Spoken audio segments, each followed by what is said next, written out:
Hey. Little change of plans. So we were going to try to live stream from our laptop, but we're having some difficulty getting the scheduled live stream to start. So there's always plan B, right? Yeah. Here's the thing. It's first stream. It's where you learn anyway.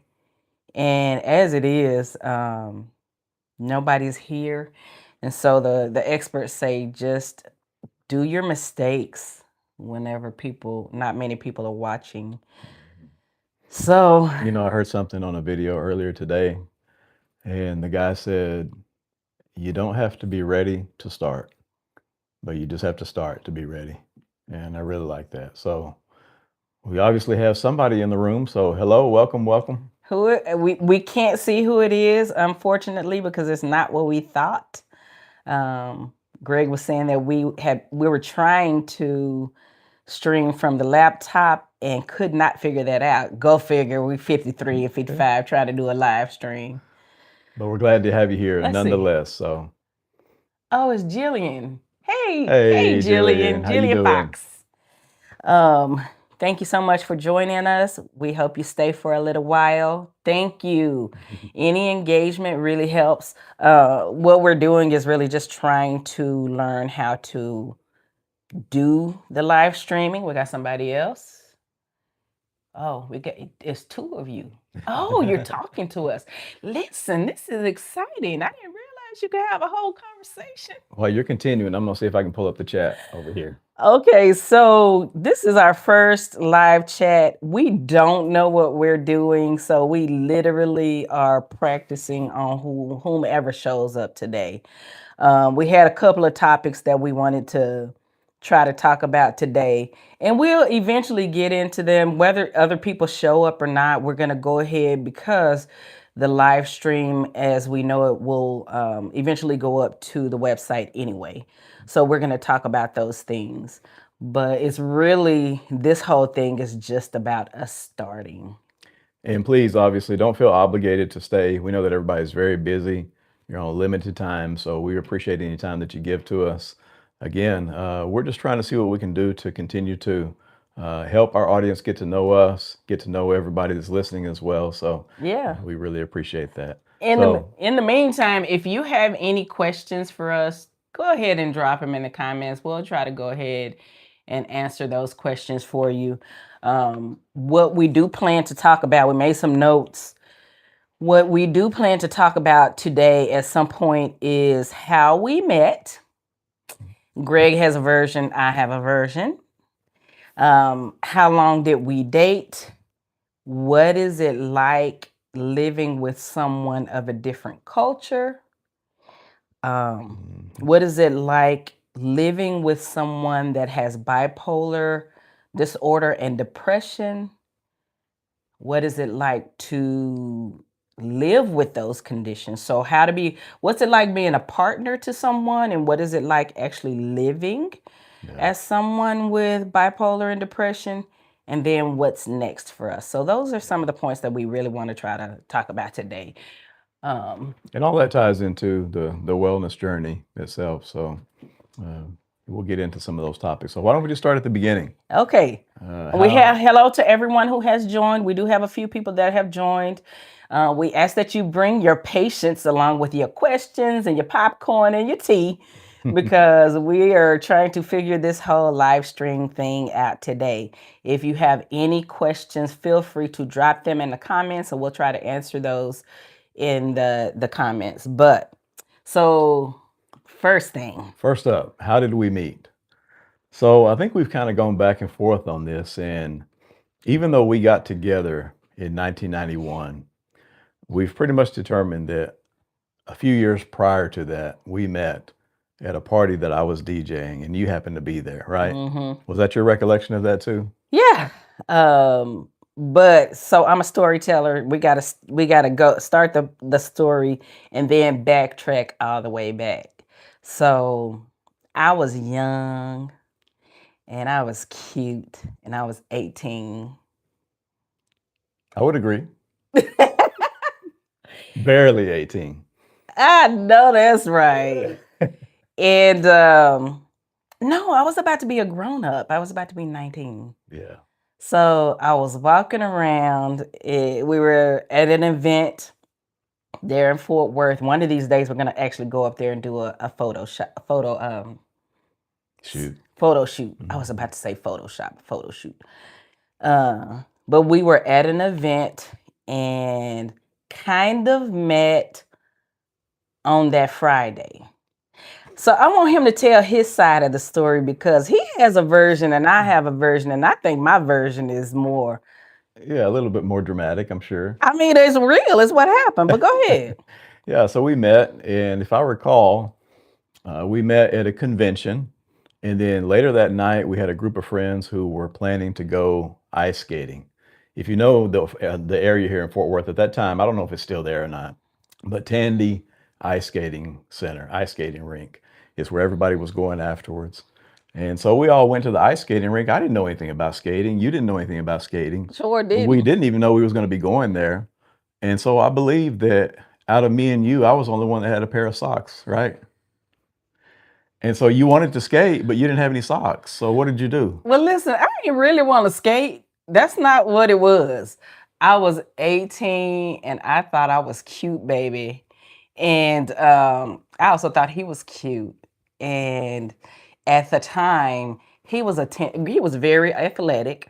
He was a tennis player. And back in 90/91, those tennis shorts were kind of short. You trying to say I had short shorts on? He had on Daisy Dukes. I know that's weird, but they were short. They weren't Daisy Dukes. They were short. Anyway, so I had seen him earlier at the event, and I'm 18 years old, thinking I'm cute, and I'm just flirting with whatever and whoever. At the time, we went to the Tandy Center, and I really just wanted to get to know him. So what did you do? So I asked her, probably not the best pickup line out there, but do you want to borrow my socks? Ooh. Listen, that's disgusting. At this point, I'm a 50-some-year-old, and baby, that's nasty.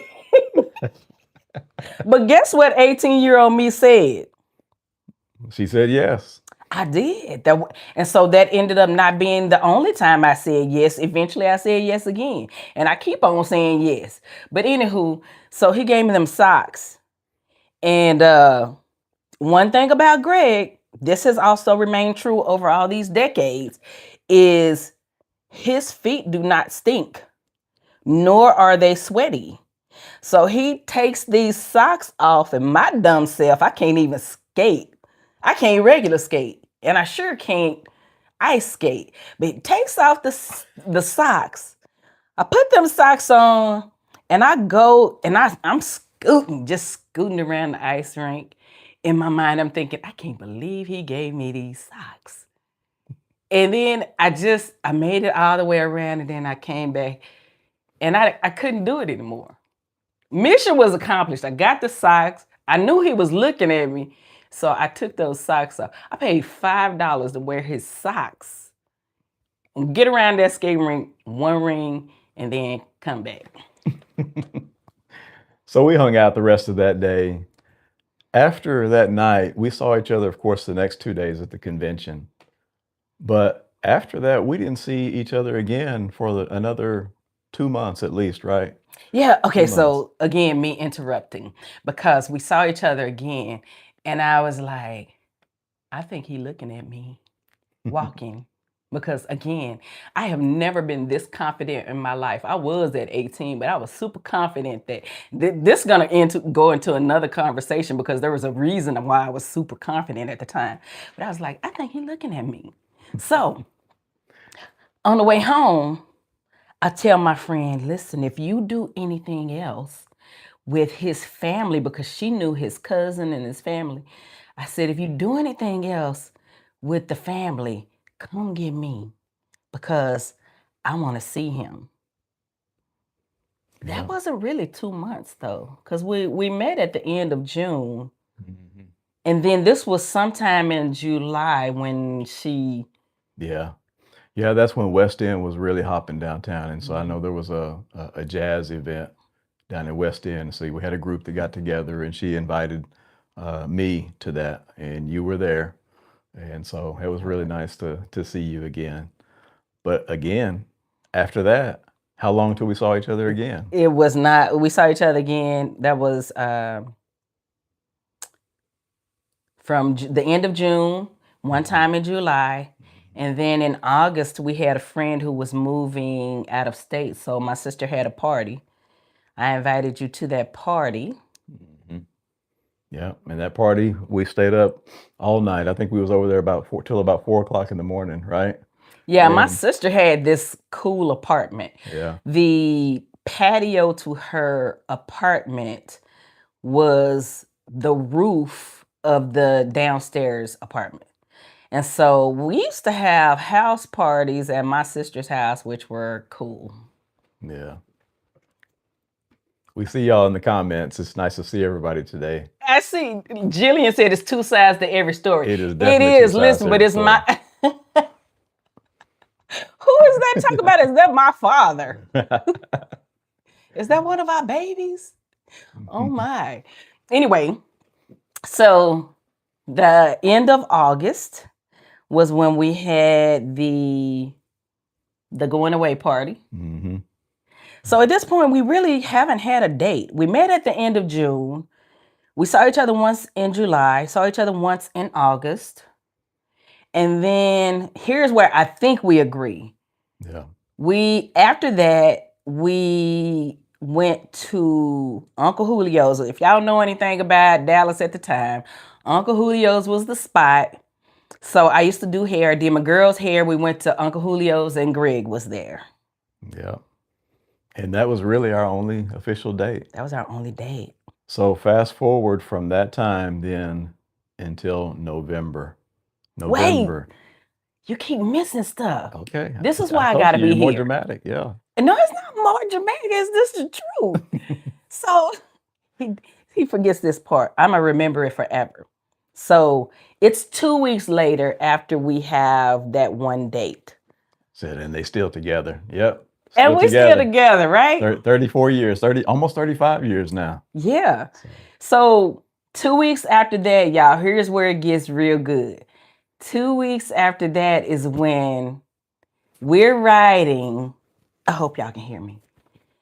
We're riding, and he grabs my hand and he says, I hope I'm not making you, I hope I'm not scaring you, but I think I want to spend the rest of my life with you. don't even know where that came from. I'm 21, right? Now, mind you, we've had other relationships before, but I think that we both kind of knew what we really wanted at that point. It's crazy because now I'm 19. I'm finally 19. He's 21. And he says he wants to spend the whole rest of his life. Oh, Hey, I when still you, get butterflies. when you know what you want, hey, you're ready to risk it all, right? As they say. I guess so. Girl, he saw all of this. So we're going to fast forward now to November. And in November, November 27th, 1991, that's when we were married. So from June to November, it sounds like a lot happened, but really it was just a little bit in a short amount of time. Yeah, And so here we are, 34 years later, still together. we are. One date. One day. But we had a whole bunch of conversations. And we really did have to have a whole bunch of conversations because at the time, I mean, if y'all haven't noticed, we don't look alike. So that was a big deal. And at the time, there weren't many relationships that we saw of people who look like us. And so we had to discuss if that was something we wanted to pursue. At 19 and 21, we had these grown-up conversations about if we wanted to be a couple with different cultures. And I remember asking him, how are your parents going to feel? What are they going to feel about that? And what did you say?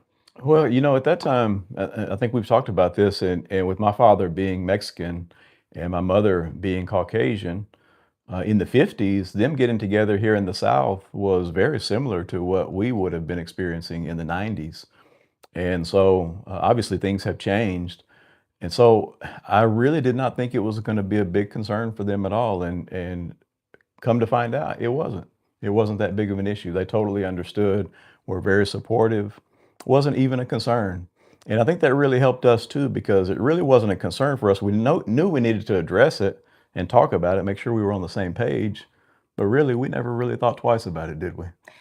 Well, again, just a little caveat to that. Because when he said his parents would not have a problem, his father's Mexican, his mother's white, in my mind, honestly, at that age, I was like, but they both white. But they're not. And they definitely had some things that they had to go through as a young couple back in the 50s and 60s. So it was really just a little bit of that. And then after that, we didn't care it was really only what we thought our family was going to react to, and haven't had any problems since then. No. People look, because they're going to look at couples that are different cultures, that look different. They're going to do that. But we don't care. We live our life real happy, real fine, just loving each other. Yeah. And now, 3 beautiful kids later, our children, we have 2 daughters and 1 son. The girls are 31 and 30 now, right? I believe. Fill in. Okay, the oldest is about to be 30. That other one is 28. Okay. Right Let's now get they're that wrong. 29, 28, and our son is 23. So, he's almost there. He almost there. But yeah, we love our family, and we're got a lot of friends too, and we're definitely happy for y'all's support and your friendship through the years. Yeah. So happy to have y'all with us. What's next? Since we're not able to see. Yeah, we're trying to catch your comments as fast as we can. It's hard to see them on the phone. We thought we'd have this running on our laptop, but we're going to see what we can do for that next time. But anyway, thank y'all for your support. And they still together.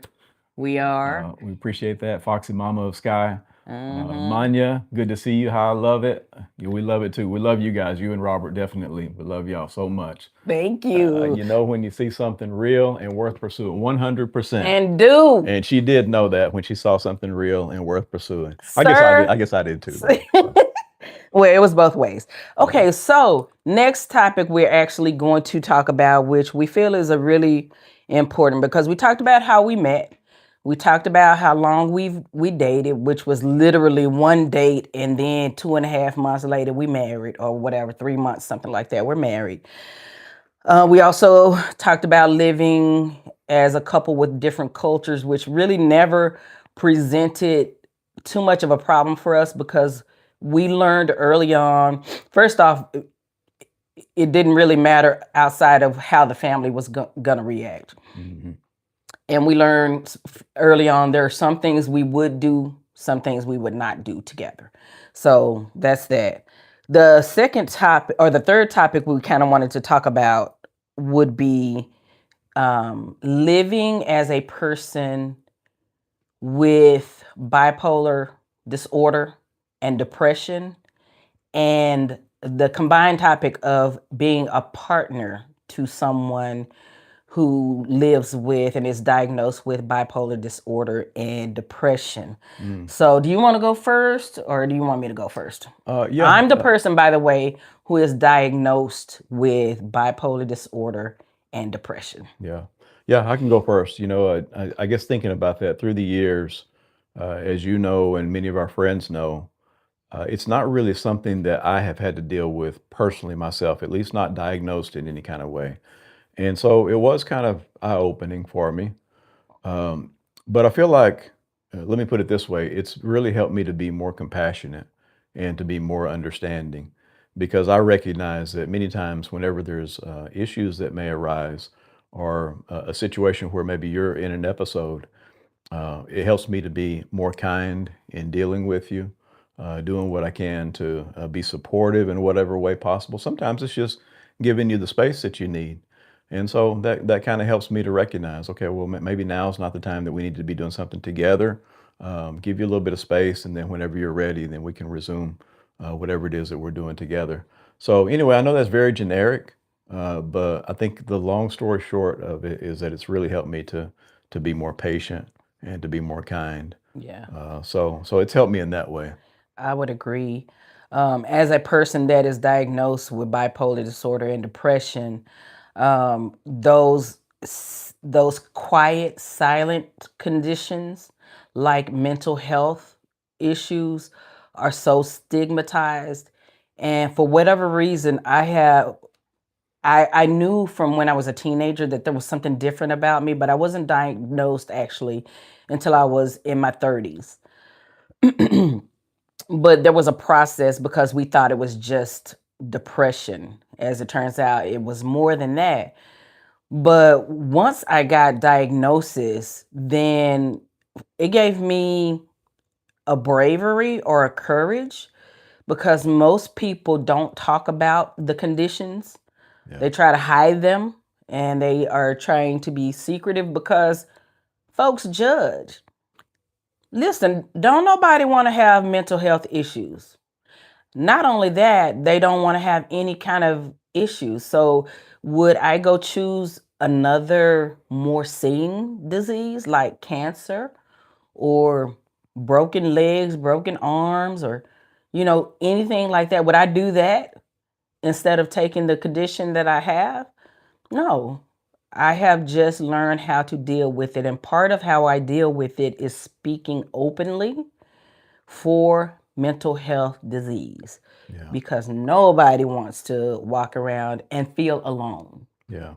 And I think you talked earlier about some of my background being somewhat involved in sports and athletics. I've always wanted to be active. I've always wanted to pursue being in the gym, taking care of my health, taking care of my body. But at various times throughout our marriage, we've had years where we weren't doing that, where we weren't really taking care of ourselves. And one in particular, I think of around 2017, 2018, when we got on our most recent journey towards health and fitness. And I could really tell that at that time, you were in a bad way. You were in a bad state. And it really was kind of hurting me because I knew that you didn't want to be going through that. Yeah. And so, as we think about this channel, the wellness channel, that's really where this kind of all started for us, at least in the recent times. We wanted to do what we could to start getting our health on track, Mm-hmm. whether that was through supplements, whether it was through nutrition, Mm-hmm. whether it was through better rest, which I definitely needed. That was always a downfall of mine, Mm-hmm. but then also through activity and exercise. Mm-hmm. And so that was kind of really the groundwork for all of this. We've kind of been leading to this moment of Mm-hmm. trying to launch something that would be beneficial for us, but also that we could use to help others Yeah. as well. Yeah. And I think that I've really seen that, especially with the activity, that has helped you with your bipolar episodes and any other emotional challenges. Would you agree? Yeah, for sure. Nutrition as well as activity. And I'll give an example.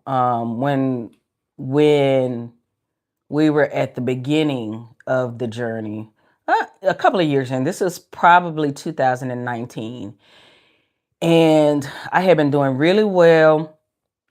And my son had some friends over. They were young at the time, and they were doing a bunch of boys, and they were doing so good that I decided I was going to reward them by going to Sam's and getting them some snacks.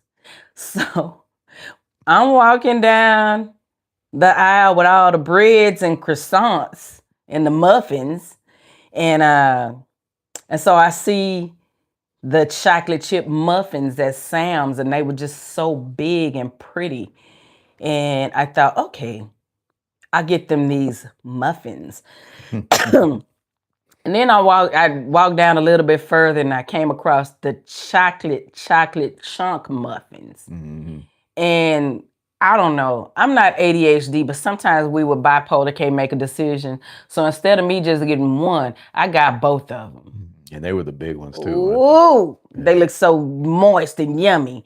So I get home, I put them on the counter, and at the time I'm not really eating sugar, much junk, but I'm eating low carb. I had my Kerry Gold butter. And so I thought, I went to my room, I walked back to the kitchen, and I saw with my eyes those muffins. So I thought, I'm just gonna get half of the muffin. I cut half of the muffin, I put it in the microwave, warmed it up, and then I put my Kerry Gold butter on that muffin. and I ate it and it was lovely. It was so delicious. I walked back to my room and I thought about it and I came back and I got half of that chocolate chunk. And I did the same thing with that Kerrygold butter because that made it better. And it was delicious. Y'all, within 45 minutes, I hated everybody in that house. I hated them kids. I hated this man. I hated the house, the dogs, everybody. And you can trust everybody hated her that day too. That's not That was nice. that was a rough time, It right? was. But we But let me, understood. no, you didn't. But look, so what I did though is I ended up going to the gym, and I did, at the time I was running and cycling. It took me 45 minutes on a cycle to start calming down. Yeah. And then I had to go run, and then I had to do some weight training. So then I realized what I eat really does matter. hmm And I have to remove myself from a situation if I know that I'm in an episode. And I think most bipolar people do know. Yeah. And I think really it helped us to see too is that we know we're not going to be perfect with our food choices, but we more quickly recognize when something is having an adverse effect on us, Yeah. whether it's physically or whether it's emotionally. And so we can just be more sensitive to that and make adjustments on the fly as needed. Yeah. So, yeah, interesting. Yeah. So that's just a little bit about us. We really weren't trying to take up a whole bunch of time because we scared because it's our first time going live. Yeah, we want to say this because we want to be open, we want to be honest, we want to be very forthright. Again, we do not know what we're doing, but if you missed it earlier, I was telling Teresa that I heard a comment today, and it said that you don't have to be ready to start, you just got to start to be ready. It makes me think of another saying that we all know, you don't have to stay ready, rather, so you don't have to get ready. So, what we're trying to do is we're just trying to put ourselves out there. We're trying to do what we can to get more comfortable in front of the camera. We recognize that as part of the business, we want to make sure that we interact with those who are either supporters, those who purchase products, those who ask for assistance on the wellness side of things. We want to do what we can to help. So we really appreciate what y'all are doing. Yeah. Thanks for all the support today. Thanks for all the comments. Yeah. And we love you all. Yeah. And it's really, the business was born out of what we have experienced and how we have come to learn that nutrition, movement, and all those things can really help a whole bunch. And so we're not going to be those people that are beating folks down and telling them what they should and should not do. That's not our style. And also, people are grown, they're going to make their own decisions. However, we're sharing our journey. And part of that journey is building this wellness business. So we appreciate your support. We appreciate if you do tell your friends about us. This subscribing to the channel doesn't really cost anything, but it helps us grow and it will help us get out to more people, which is what we would like to do. Yeah. So your engagement matters to us, even if it's just a little thumbs up or whatever emoji. Subscribing, referring us really, really helps us do what we want to do. And we have some things that we're trying to support, and many of you know that we are volunteers, and this work supports the volunteer work that we do. Yeah. And also, if you guys have projects that y'all are working on, by all means, let us know. We'd love to support your projects. We'd love to hear what you might like to see from this channel in the future. Of course, we'll talk about some of our wellness things, fitness especially, supplements. But if there's other things that you'd like to know, let us know. We'll do some research. We'll gladly interact with you guys. And so this has been a fun experience for all of us, and we Yeah. really appreciate it. And we hope that y'all have enjoyed it too. Yeah, so on this channel, you'll see food, workouts, building a farm, and building a wellness business. So anyway, thanks so soon. much, guys. Thanks, guys. Love y'all. Have a good day. And we will see how to end this thing.